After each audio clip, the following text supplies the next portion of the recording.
Hey everyone, it's Brian with GreyWolf Towers again. So today's video is going to be an unboxing of an item that I bought. This is a Apevia brand, which does other things. They are a well-established company that's been around for a while now. They do power supplies, cases, things like that.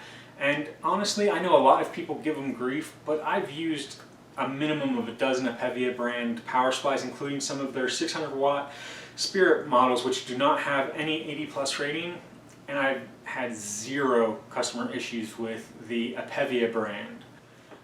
So they are a great budget item. I've used them extensively. I say a minimum of a dozen computers this year alone have been either refurbished or built using Apevia brand power supplies.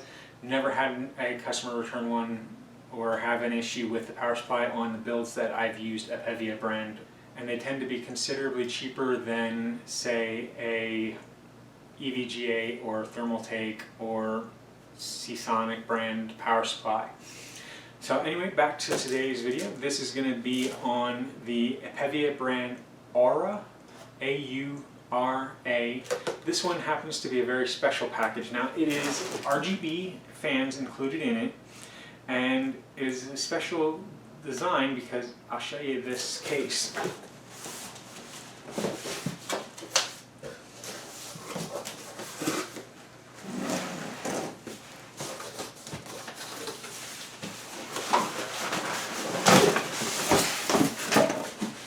So I'm going to put this aside for right now.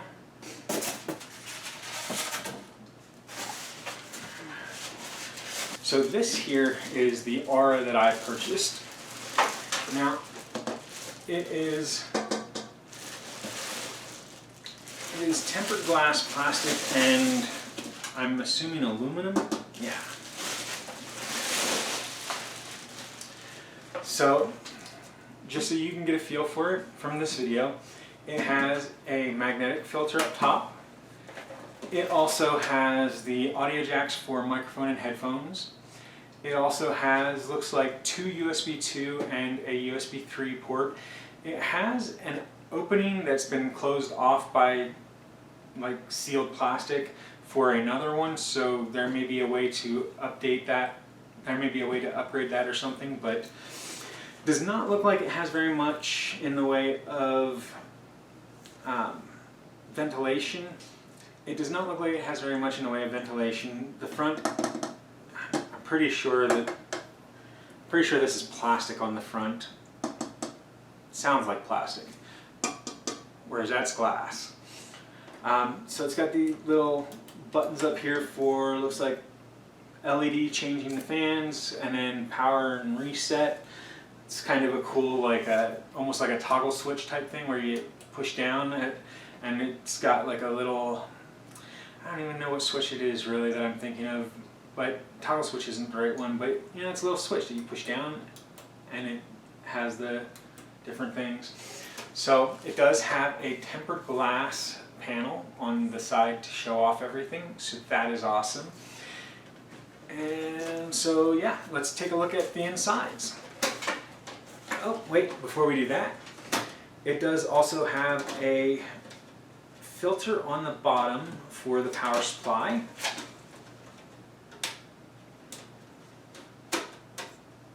So there is that as well. On the bottom of where the power supply goes, there is a filter. It's a rather cheap one, doesn't look like it's too good, but hey, it's there. And if you've watched the other video where I showed the tools that I use, this is my screwdriver that I like to use on things like this.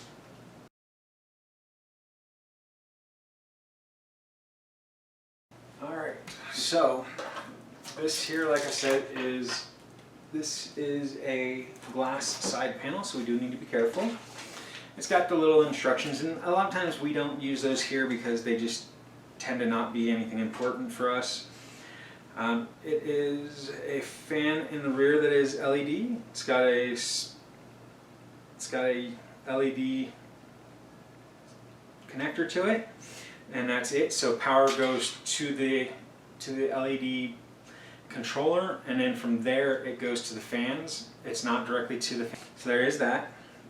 There are 4 fans total, so it's among some of the better cases. A lot of cases only come with either 0 or 1. Some few will come with 2 or 3. This one has 3 in the front, 1, 2, 3 behind the panel, and then it's got 1 in the rear, so you'll be able to see them all if the position is set correctly. You'll be able to see them all going. It does also have a basement for the power supply. However, it has an opening, so you may or may not, depending on the power supply, see the label of the power supply. So you might want to remove that if the aesthetics of that are important to you. It's got set up standoffs for the motherboard. This case, I want to say, is a full ATX.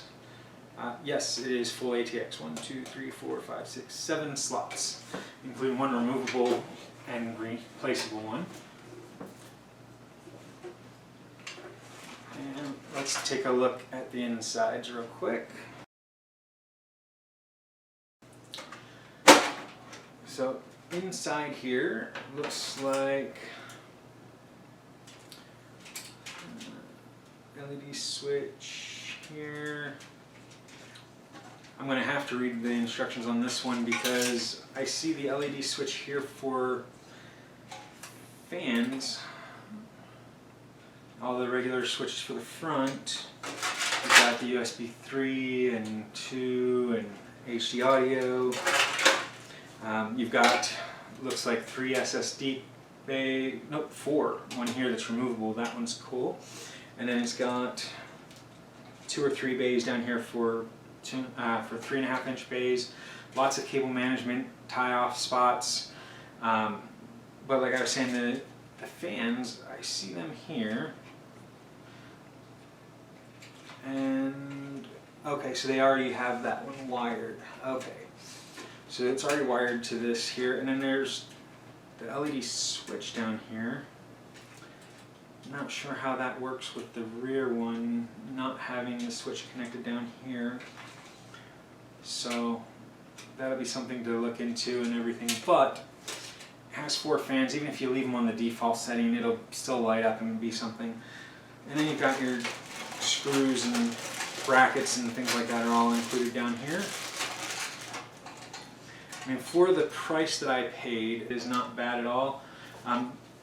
It was, I believe, $79, $80, and so that is a pretty budget price for tempered glass, RGB fans, and a specialty color, which, like I said, in this case is pink. And so the reason that I got this is for a build that we will be doing at the very least September, might be October that we end up doing the build, but the video will definitely be posted sometime in October. So anyway, I hope that you all enjoyed this video. I hope that it at least was educational or informative in the way of what you get for the $80 purchase. And hopefully it was also entertaining while you watched and got a view of it. If you haven't already, make sure you hit the subscribe button that I'm going to post up here. That way you can keep up to date on our new videos. And then, as always, if you have any questions about the product, myself, or the channel, feel free to leave them down below in the comments and I will answer them as quickly as I'm able to get to them. Thank you for watching. Have a great day. Bye for now.